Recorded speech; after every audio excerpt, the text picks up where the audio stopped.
all, and welcome back to another thrilling episode of Off the Dome. I'm your humble interviewer, Jordan Brown, and with me for the very first time is our incredible improviser. Say hi, incredible improviser. Hi.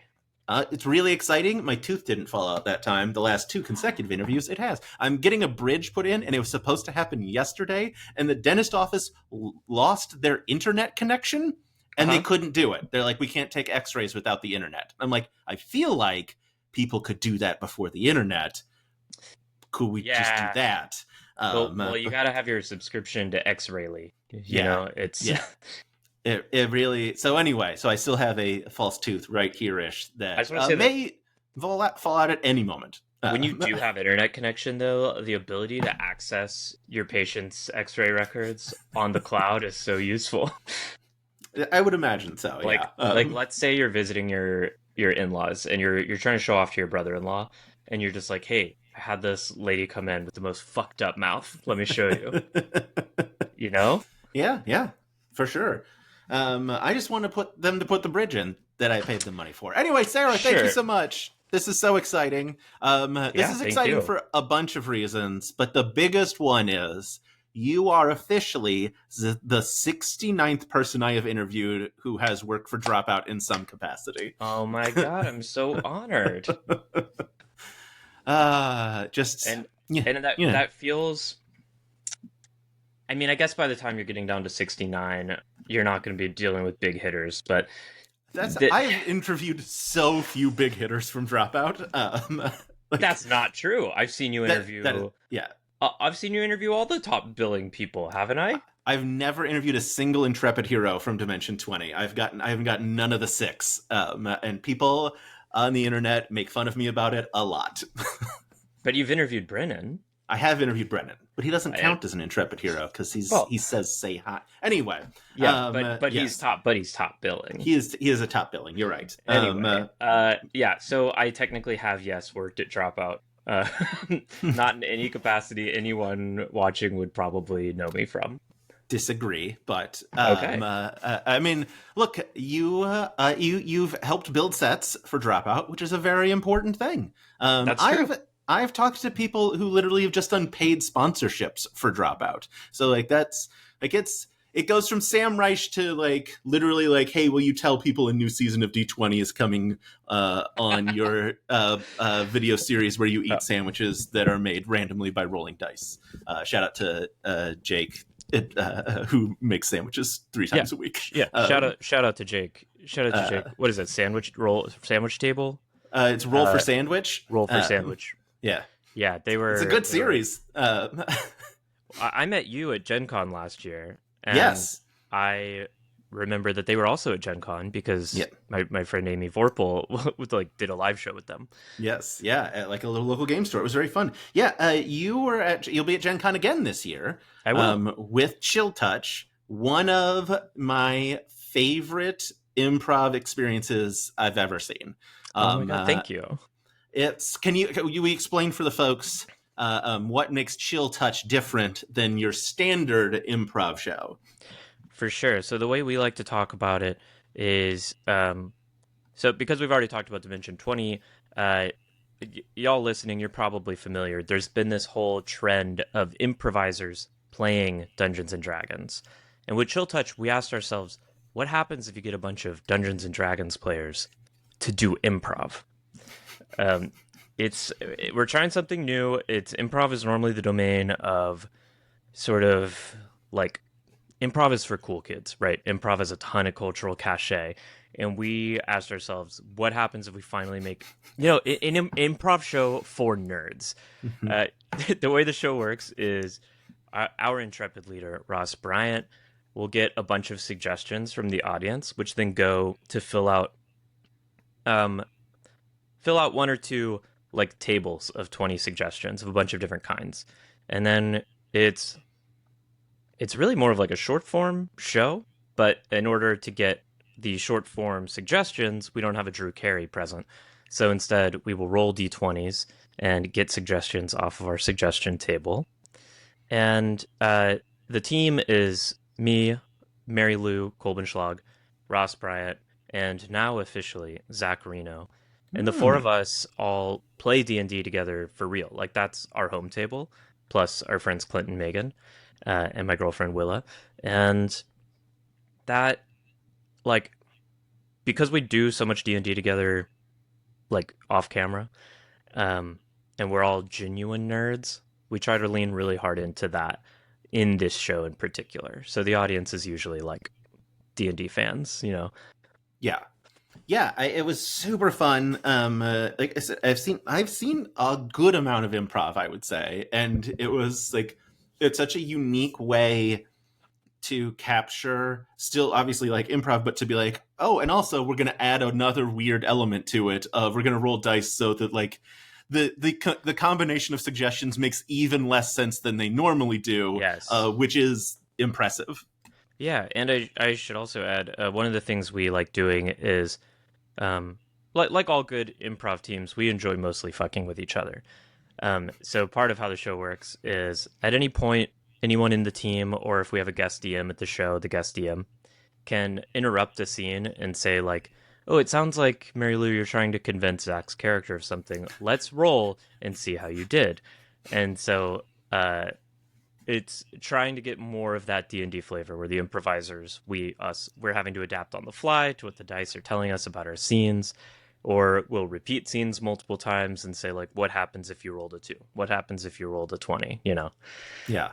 Yeah, it's super fun. I remember at Gen Con last year, I'm guessing that with Ross Bryant at an improv show, you have never gone through an entire show where someone did not scream out Shakespeare as one of the suggestions, which is fair. Yeah. It's the wildest skill that's ever existed in humanity. I don't understand how. I've also seen the Improv Shakespeare Company. It doesn't make sense to me that those human beings exist and can do it Oh yeah, at that level.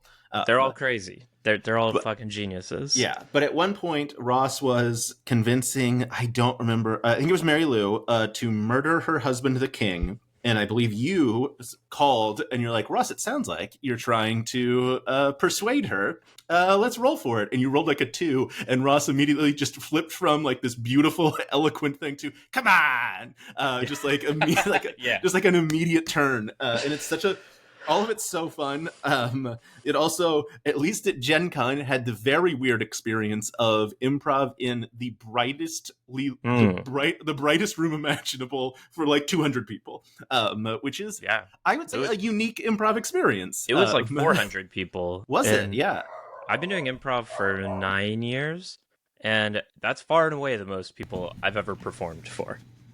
It was so much fun. I am so excited. I've got the tickets aren't on sale yet. If you're what day I don't know what day, whatever day, if you're watching 18th, this, buy May a ticket. 18th? It's May 18th. I was trying to think of when I'm publishing this, which is Friday, which is May 16th. Okay. So in theory, if you're a Patreon subscriber, then you could see this in time to get a ticket. But yeah, it was so much fun. I can't wait. I'll definitely. I may go to both shows. That's the beautiful thing about improv, because you have 2 shows this year We at do. Gen Con. The beautiful thing about improv, you go to every show, they're guaranteed to be different. You couldn't repeat them if you tried. No, we couldn't. As you were repeating that scene from a year ago at me, I was just like, yeah. Oh yeah, that did happen. Yeah. It's It's one of those. It's very funny. Like I talked to Ross. God, it was probably like a year ago at this point, and a coworker of mine had just seen him do Shakespeare improv in like Des Moines or something, yeah. and she was like, "Here's what the name of the play was," and so I asked him about it, and he was like, "That sounds really familiar," and I was like, "You did it 2 days ago," and he's like, "Oh, it's ours," and I was like, "Yeah." That's so funny. Yeah. Yeah, I mean, like the improvised Shakespeare crew, especially when they're touring, they're doing so many shows. Yeah. Yeah. Yeah. But you're also, I was going to say, tell me about HRT, which feels like a weird thing to ask, but specifically the show HRT and not the replacement. I'm happy to talk about either one. Yeah. We'll get into the other one probably at some point. Yeah, if you are watching or listening and you are new to me, I will confirm, I am a trans woman. So, hormone replacement therapy, if you have any questions about it, hit me up. But okay, so that's a very funny, specific show for you to ask about, because it's not actually a show at all. That is a team. that is doing. Oh, It I, is me. It is and my friends Laser and Blake, and the three of us are all trans, and we're just doing a little musical improv set at an indie improv show called Candy Apple Red, hosted by my good friends, including Mary Lou. So it's that is the most recent thing I posted about on Instagram, which totally makes sense that you identified it. And Laser did a fantastic job with the poster, so it makes it look way more it's legit. it's Uh, a really good poster. I think the hope is that that becomes a longer running team. Like the world of improv is strange because every show evolves out of something like this, where it's just kind of three people who are like, "Hey, we've never played together. We like each other. Do you want to do a set here? See if it vibes." And then down the line, if we're like, "Yeah, that was great. Let's pitch it to theaters. Let's like whatever." It's these things kind of grow organically like that. Yeah, yeah. I mean, I got to talk to Laser a couple of months ago, right before The Joy Who Lived started, the all trans and gender nonconforming festival that I believe you did your I one did. woman question Yes. mark show at. Yeah, it's super. God, that name's so good. It's Um, uh, really uh, good. it's so good.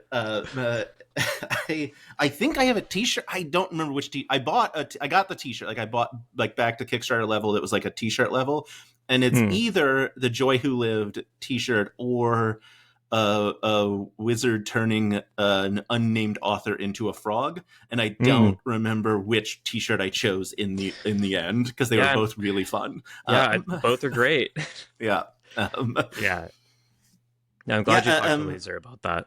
Yeah. It was super great. He was obviously wonderful. Yeah. It's so you were all right. So you're part of HRT. You're part of is Herald Team or is it Herald Team XOXO? I don't understand. There are so many variations of things. Great. Yeah. So, okay. Well, I'll make your life easier. I'm no longer part of the Herald Team XOXO because the Oh. Herald Team XOXO is the name of the team. Herald Team is the institution, a house team that plays on Herald Night at the Upright Citizens Brigade, and our whole team was cut Oh no. about 5 weeks ago. So you are all good. It, No, it's just the nature. That's the nature of the beast. That's prov. It's people. Yeah, Herald as an institution, it is cool. It's a fantastic opportunity. It's a great opportunity to play with people you never would have met. Like I didn't know any of the people I played with before, really, and I'm glad I got to meet a bunch of people. You get a bunch of stage time. You get free coaching paid for by the theater, which is all awesome. Um, and the problem is there's only like 64 total slots for I think they have like between 7 and 900 people audition each year. So yeah, like it's the life cycle in Herald is always pretty short. And it was a fun year. I'm glad I got to do it. yeah. Yeah. It also, I'm sure, doesn't make it easier that the UCB theater is about as small as you can have for a theater. Or at least it Yeah. was when I was in LA. Yes. Oh, it's I still that small. Great. I spent many nights cross-legged on the stage, just hoping that someone wasn't going to trip over me Yeah. because they had run out of seats in the audience, and they're just like, "You sit on stage," which Yeah. is And weird. like by the time you have people sitting on the stage, like you're at like max capacity and that's still like 120 people. Yeah, yeah. It is a small theater, which makes it Um, fun. It's great for improv. yeah, yeah. I saw. I don't remember how many shows I saw there. I will say one of my this is so stupid. I'm sorry. Now I'm just going to tell you a story about a thing I saw. Bring it. Bring it. It was Todd Glass, Okay. and I saw him 3 weeks in a row do the exact same bit where he would come out on stage, pretend he threw his back out, and then claim to be an insult comic. So he would drag himself into the audience to insult people's shoes. And each week he would reference the previous week. And he was like, I know it seems like this is a bit because I did it last week. And he just kept doing it every time I saw him. And it was like, you know how small that theater is to just like drag yourself out off the stage into the crowd to insult people. It killed every time. I love that. That's the kind of Yeah. weird, fucked up shit that I personally love. And I don't do it very much because it's like kind of frowned upon officially. I love referencing previous shows that there's no guarantee anyone in the audience has seen because Yeah. yeah, like these are live theater things. Like if they weren't there, they won't get it. But a Yeah. running bit for yourself and your teammates and like the five people who might have seen all those shows like you, It was it's magic. it killed. At least with me. I don't remember how anyone else responded. I found it funnier every single week. And that's Yeah, all that it's matters. yeah. Can, You. can I tell Yeah. you Sorry. about the Yes, please. I recently made one of the best jokes in my life, and and no one in the audience got it. And so that's recreate this joke for you? Yes, please. Okay.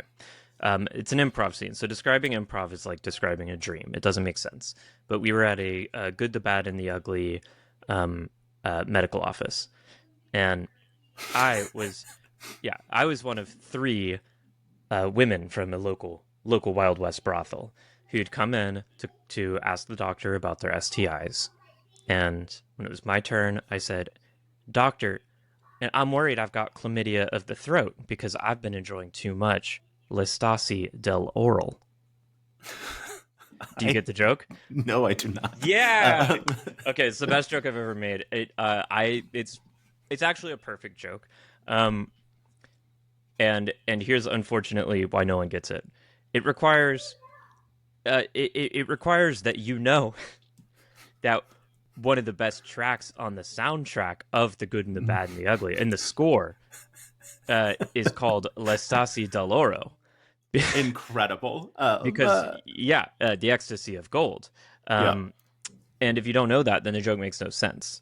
And I'm going to be honest with you, I've never seen The Good, the Bad, and the Ugly, but I love the score. Oh man, I assume no one on stage got it either. No one in the theater knew what I was talking about. Yeah. And that's honestly, like, this is kind of, if you're an improv student and you're listening to this, like, don't do this. But when you're 9 years into doing improv, if you're not entertaining yourself, if you don't like pepper in some stuff that's just purely for your own personal joy, what are you doing? What's the point? Like, Yeah. there's if you're focused on achievement and like following the rules, why are you in improv? Go do something that'll pay you money. Super fair. You said, all right, you're 9 years in improv. How did you get your start? Why are you still doing this? I think is the question Yeah. people would probably want to know. Okay. Good question. I had just moved to LA from Shanghai, and I was working as the motion graphics artist for the YouTube channel Wisecrack. And not the motion graphics artist, that was Drew. I was a motion graphics artist. Actually, that's not even true. I'm lying to you. I did motion graphics sometimes. My official job was I was managing their Facebook page because it was 2016 and I'm a millennial and I had the most millennial job possible. Um, and it was 2016, so it was pivot to video. This is when College Humor was dying. This is when Yep. Cracked died. I was a full-time employee focused on Facebook video for this YouTube channel. Anyway, my parents came to visit, and my mom said, "What do you want to do?" And I said, "I don't want to think about it." So she bought tickets to Baby Wants Candy, a team with Ross Bryant and many other very talented people. And I'd never really seen improv before. I'd seen like one show in college that was okay.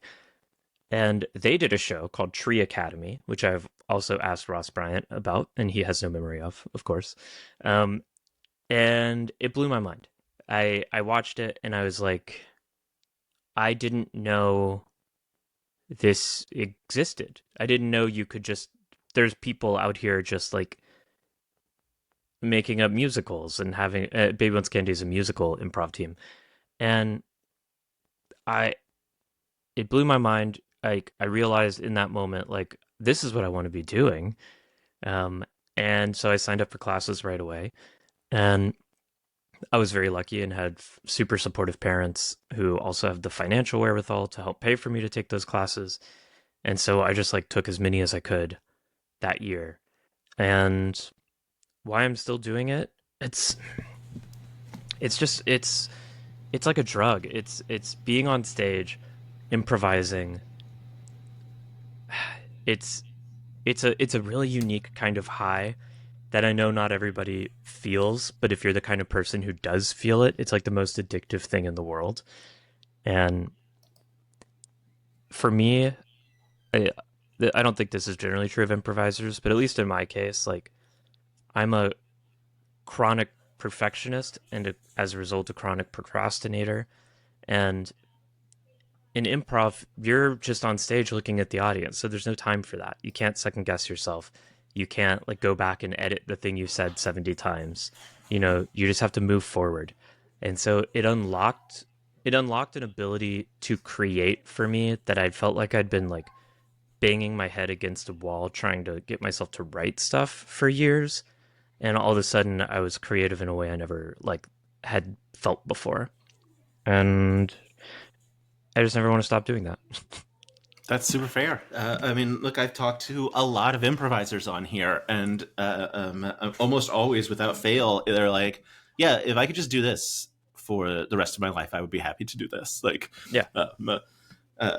which is super fun.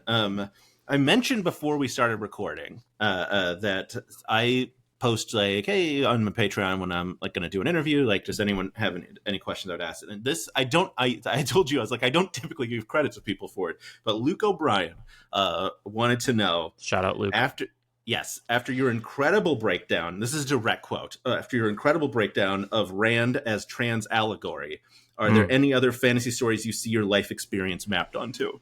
And I was like, this is a person who took the time to go and like really dive into your work. And I Yeah. was like, yeah, they deserve the credit for the question. That might be someone who knows my work from back when Mary Lou and I were Wheel of Time micro influencers in 2021. Um wow. No one's ever gonna hit the levels of Randall Thor. Like Wheel of Time is a series I started reading when I was 14, and it was, for those not familiar with the Wheel of Time, this is like the epic American fantasy series. The Song of Ice and Fire is great, but Wheel of Time it's 14 books long. It's over 4 million words long in the series, um, and it's just this series was with me my whole childhood. Like I know I'm lucky for when I grew up, because who knows what internet cesspools I would have fallen into if I were younger. But I spent my teenage years on tarvalin.net, like role playing as a warder in Wheel of Time forums. And yeah, I was doing a bunch of fantasy role play with a bunch of adult strangers, but they weren't interested in like any depravity with me. They were like interested in like, hey, what do you think about Moghedian? Any good theories about Moghedian? What's she gonna do next? And like the community, as a queer kid growing up in Texas who didn't even know what trans people were, so I was just kind of lost and confused for so much of those years. Like specifically the Wheel of Time universe, the Wheel of Time fan community, like all of it was just just like the most purest necessary escapism that helped me get through those years. And I don't think any other fantasy series will ever have that connection with me. Um, as far as which characters can I read as trans, literally all of them. I mean, name a character, I'll tell you why they're trans. I I can't name a character. I've never read any of it, but I believe you. Oh, I Uh, mean any series. I mean anything. oh, Uh, gotcha. yeah, Fair enough. Aragorn, trans, go. yeah. Aragorn, obviously a trans. First of all, do you see how young Aragorn looks? He's what, 180 something years old? Either he's on estrogen and not telling anyone. Estrogen makes you look young. Like Um, or that's a T-boy. That's a T-boy right there. And I kind of lean towards him being a trans man more, just because I feel like a lot of trans men, like Aragorn's like a sweet, soft boy, you know? And like this isn't to emasculate trans men. I'm not saying you're an ooh cinnamon roll boy. I'm saying like he's like a sweet and like in touch with his emotions and like kind emblem of masculinity. And you compare him to like a Boromir or a Faramir, you know, men who grew up loosely in the same culture, albeit 150 years later.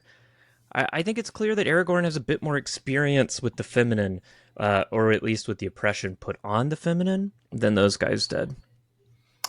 This is one of the things that I adore about you is I can ask you the dumbest question and you have such a brilliant philosophical answer for it. Like a week ago, I don't even know if it was that, you posted on Instagram, which I think you post somewhat regularly, of like, hey, who has questions about like being trans? And I, the jackass that I am, was like, why are trans people so hot? And you're like, and you recorded like a 60-second video of like thoughtful, like gender euphoria answer, and I was like, oh, this is so much more than what my question deserves. It's just my favorite. It's like one of my favorite games to play. It's like obviously you weren't being transphobic. You were joking around, and I appreciated it. And I was just playing the bit with you. Um, but like, yeah, I think meaning creation is like an art form. It's a thing we all practice.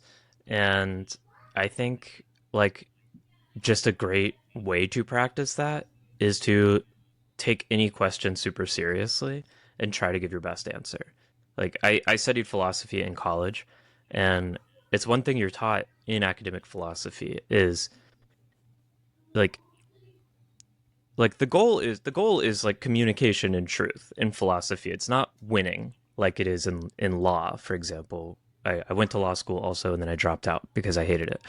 Um, in philosophy, like if you're answering a challenge someone has posed to you, or you're imagining a potential challenge, like you frame it in the absolute strongest way possible. Like you try to destroy your own argument because that's the only way that like you can have any faith that your argument's good. If you straw man some critic or something, then you're not really answering it. And then like your position is weaker as a result. But if any question that comes your way, you frame at least for yourself in the strongest way possible and answer that question, that's that's going to be like a faster and more effective method towards getting to something true and meaningful, hopefully. Yeah, I think there could not be a better transition isn't the right word. Segue, that's the right word. Better segue into what is a woman Oh yeah. of taking your argument and attempting to crush it with your own mind vice. Mm. I've only gotten to see a few clips that you have shared online, but it is fascinating. Um, the clips I've seen chairs, and I have seen Mm-hmm. Mm-hmm. very like stereotypical looking like mask and femme people, and then you asking the audience to guess which one. Um, uh, Yeah, male or um, female. yes, yeah. Can you tell me a bit about what is a woman, a one woman question mark show, where it came from? Like, I just tell me the things about it. It's so Yeah. good. Oh, thank you. I mean, it's just like I just did to myself what you were just describing. Like Laser, so Laser was putting on this trans theater festival, Joy Who Lived, which if y'all listened to his episode, you know about. And he reached out to me and was like, "Hey, do you want to do a show as part of this?" And I had done a trans puppet musical called Monster Like Me. That's like a short little 30-minute one act last year. And he was reaching out to see if I wanted to do that. And I was like, well, I've always wanted to force myself to try doing a solo show. I've never been on stage by myself before, so I'm going to try that. And he was like, great, what's your show? And I just pitched the joke name, What is a Woman? A One Woman question mark show. I had no plan for it. It's like a reference to the Matt Walsh documentary Mm-hmm. from 2 years ago that no one, it's not even relevant anymore. Like God, I wish it it's wasn't relevant it's anymore. unfortunately so relevant, but it's not like people are sitting there like, so what do you think about the Matt Walsh Right. documentary Yes. from yeah. Yeah, unfortunately it's super relevant. But I pitched that as a joke because Laser needed something. And then I had like 3 months to figure out, okay, but well, now that I have the title, what do I want to do with it? And despite it being a joke, like it was such a unfortunately real question. And uh given the I don't know if you've heard the current climate around trans stuff is not great. Yeah. Uh, I've heard a few things. yeah, so I was trying to like really force myself to engage with like, okay, well, I know normally I do comedy, but like I'll have an hour on stage. I'll have, 60 people listening to me. What do I actually have to say about this? And the truth is I have a lot to say about it. Like as I discovered, I had like way too much I wanted to say about it. The challenge was narrowing down just to an hour. And have you ever interviewed Clint Trucks? I have not. I've asked him several times. Yeah, he's not an on camera guy usually. I know. I also met him at Gen Con because he was with Chill Touch. So Yeah. So Clint is in our D&D party, and he produces a lot of the solo show specials for Dropout. Like he produced the Chris Grace show and Adam Conover stand-up special. And so he was getting really stressed on my behalf. He would always be like, "So do you have like your script? Is it planned? Is your show ready? Like your show's in a month. Are you ready?" And I would just keep being like, "I'll figure it out." Because I was like, I'm reading, I'm thinking, I read Judith Butler's new book. I'm having fun reading academic philosophy for the first time in a decade, and I'm thinking about women. Of what does it mean to me? And like, it really wasn't until the day of the show that I forced myself to be like, okay, I have to make this PowerPoint now. So I have to organize my thoughts, and I never had a script. It was like I I've talked these ideas, like I've forced all my friends, my partner, my parents to let me talk through these ideas at them so many times over the past few months. I think I'll pull it off. Um, and that was the process, by which I mean there really wasn't one. It was just like very intentionally leaving it flexible because that's my comfort zone is improv. mhm, I don't know. I don't even remember the original question. Did that answer it? probably. I said, "Can you tell me about the show?" That Oh, okay, that was cool. yeah. Yeah. So that's the show. The show, like this. If I did the show that lived in my heart, I would have just sat there and forced the audience to self harm with me for an hour and watch fascists. Like that's really what I wanted to do. Um, I yeah, like I kept trying to get my friends to. I'd be over at I was at a session zero at Jared Logan's house, and I was like, "Hey guys, do y'all want to watch this Jordan Peterson clip with me? It's really funny." And I'd play it, and they'd be like, "That was just really depressing. Why did you play that for me? Also, never play any shit like that again in my house." Um, and I'd be like, "Oh, you didn't like it, huh? Interesting. Well, I hope they like my show." 'Cause, um, Because it's an hour of that. yeah, and then my girlfriend like spent months repeatedly begging me like at some point you do have to talk about women. You can't just talk about fascists. And so I had to like force myself to find how they intersected in my brain and like why the one question was so naturally focused on the other. And yeah. Yeah. I mean, I think it makes a lot of sense because it's usually fascist asking the question. Right. So I get where the train of thought went. But Yeah, yeah, yeah. I say like you have a great segment, and I think I say the clip went viral. I don't know if that's true, but we're just gonna say it, and therefore it has to be true. Where you're showing chairs, Yeah. Oh, it went or viral. okay, um, I went for reference. I went from 1,100 followers when I posted that clip and what I thought would be a couple hundred likes from my buddies in LA to now like 5 weeks later, I'm over 35,000 followers. And that's like 90 something percent of that is from that one video. yeah. Okay, that's super. Yes, all right. That's I thought it. Look, I didn't look up numbers. Yeah, no, I'm that's what I'm not a telling you. Yeah. numbers guy. But yeah, that clip where you are asking the audience to define a chair, and you're showing them pictures of things that are either chairs or not chairs, and you get to at least I don't know, maybe not my favorite, but like you get to the stool, and there is instant contention in the audience that Mm. you can feel of like people who are firmly team chair and firmly not chair. Like having not like really run through the show prior to it, is that the reaction you expected, or was it did you expect people to be like did a chair debate to instantly like enrage people? I don't know if that's the right word, but like people picked sides. Yeah, yeah. Um, I wasn't surprised at all. Uh, I so the reason I was using chairs is because that's a common exercise you do in intro philosophy classes all over the world.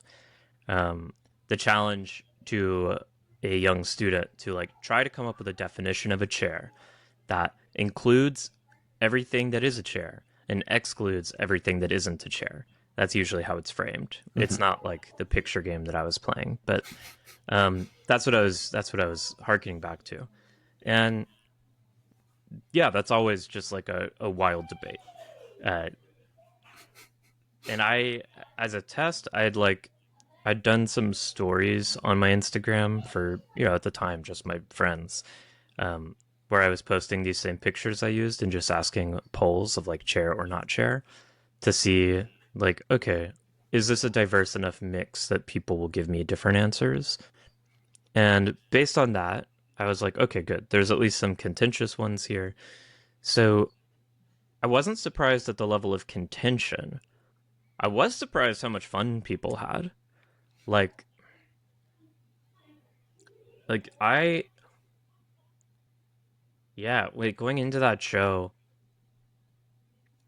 when you're a comedian and you invite people to come see a solo show, they're expecting a comedy.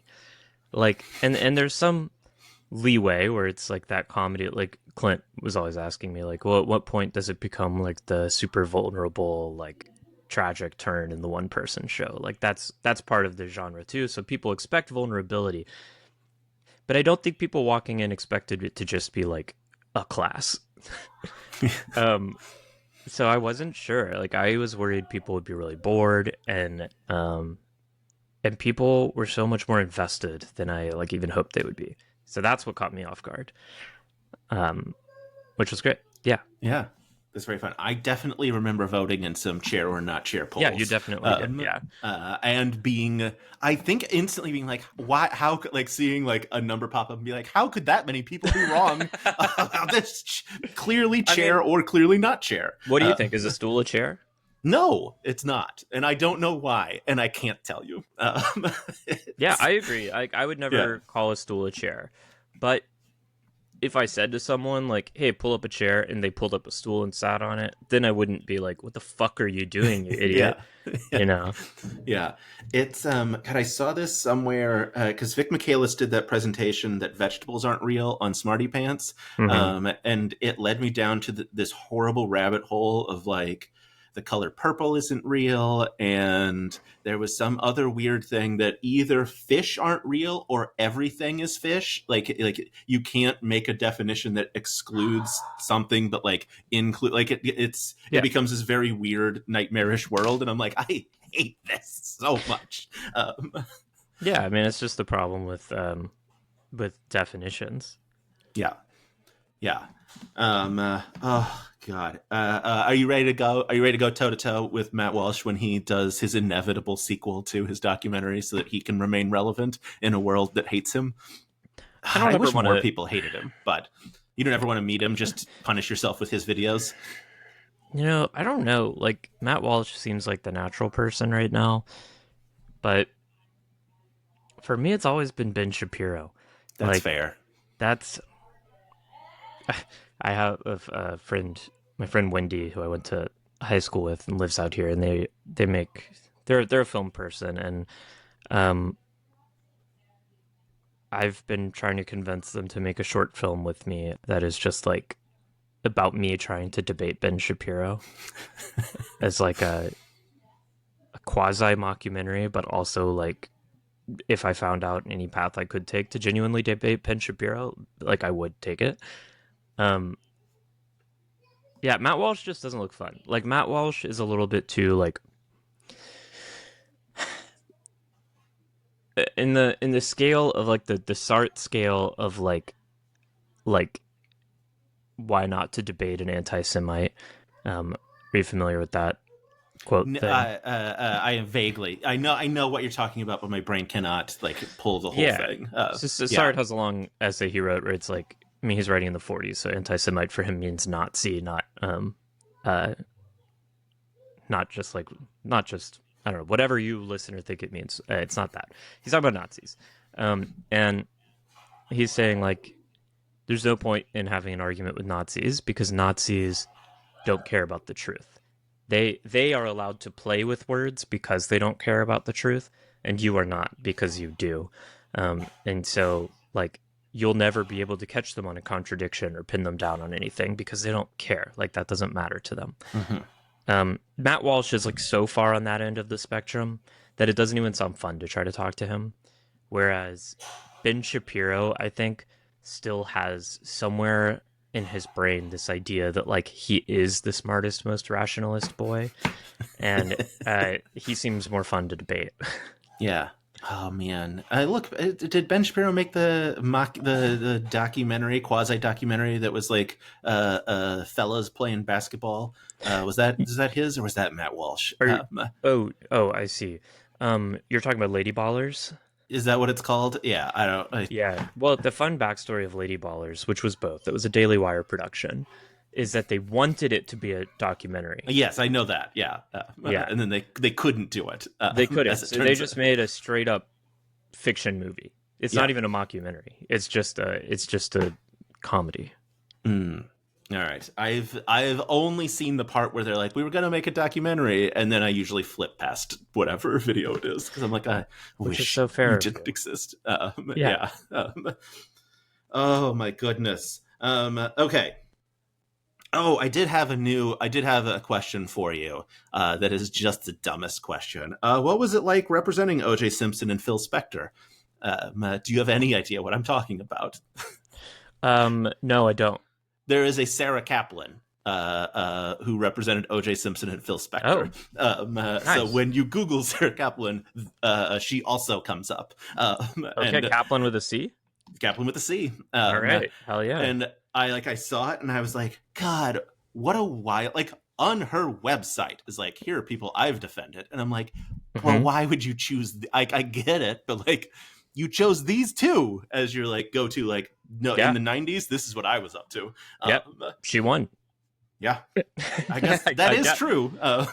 Yeah, um, Yeah. it really She it didn't was. win with Phil Spector though.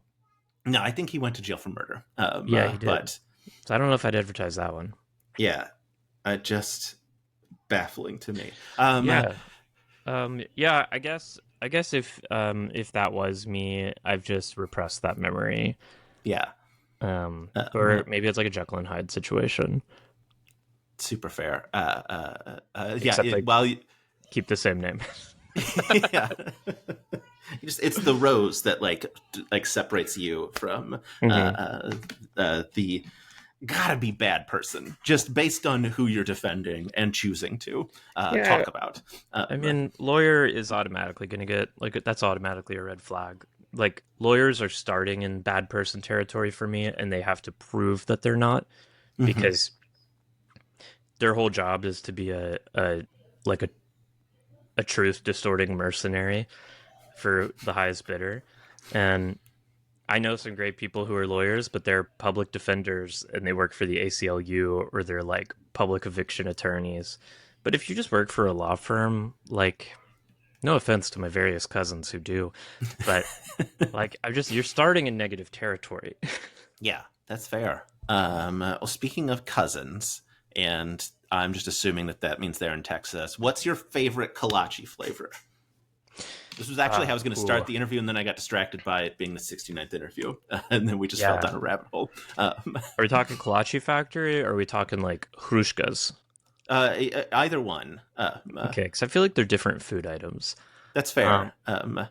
yeah, I mean, if I'm at like a genuine Czech like gas station kolache Mhm. shop in East Texas, I'm just gonna get sausage and cheese. Yeah, Um, it's if I'm at Kolache Factory, I'm gonna get a whole fucking box of a variety of flavors.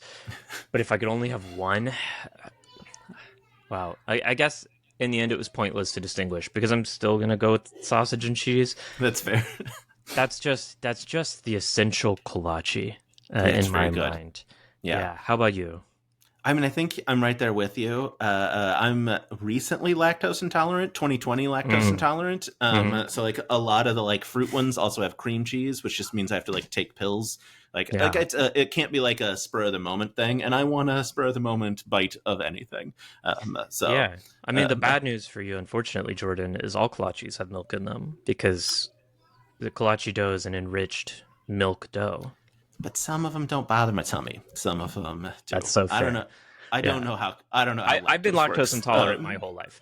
So Fair. I just ignore it at this point and I just eat what I want to eat and then I suffer. Yeah, fair And enough. I don't know that that's the best way to go through life, but I have no willpower.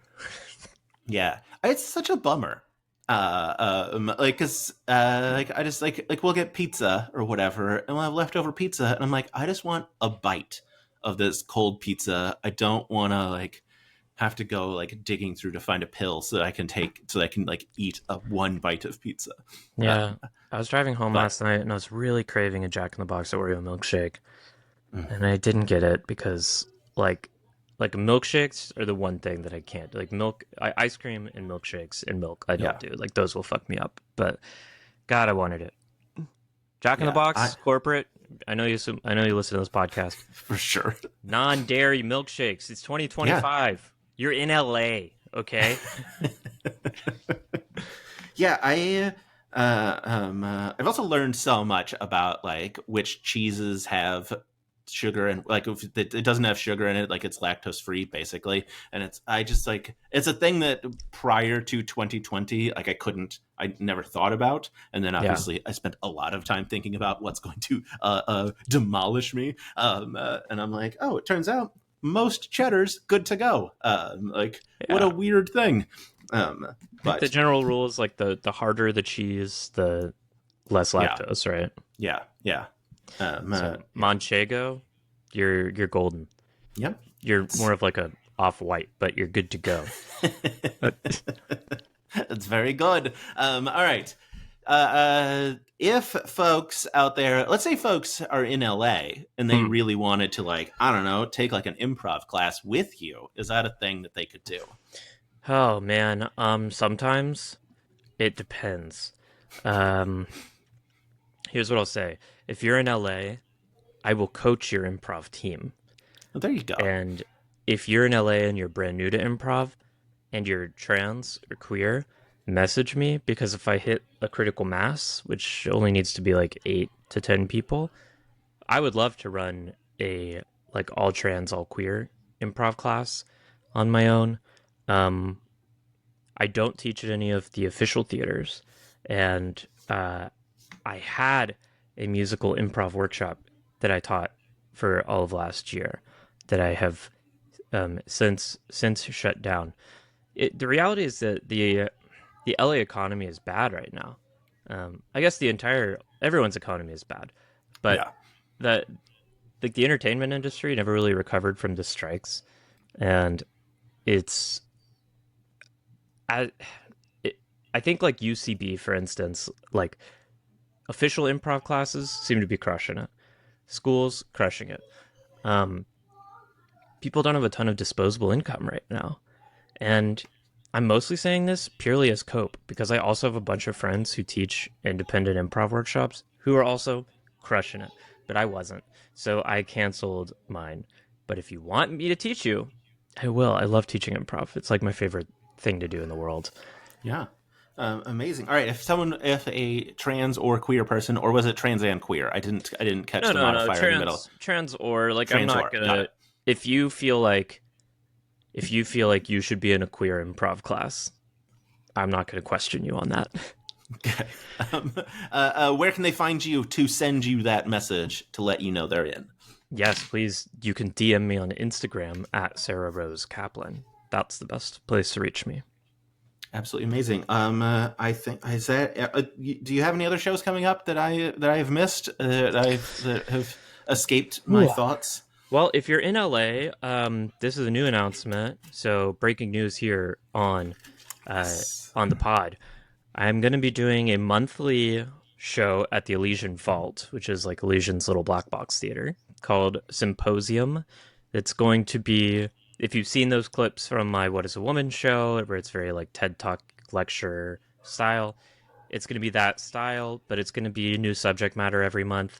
Um, and basically think of it as like live video essays because it's what I would want to be talking about if I were as if I were ContraPoints, but I'm not because I don't have the willpower to actually film things or edit them. So instead, I will be doing them live on stage, and you can come watch them once a month. And I will also now and again be bringing in guest lecturers, like my friends Ross Bryant or Zach or other people I find interesting.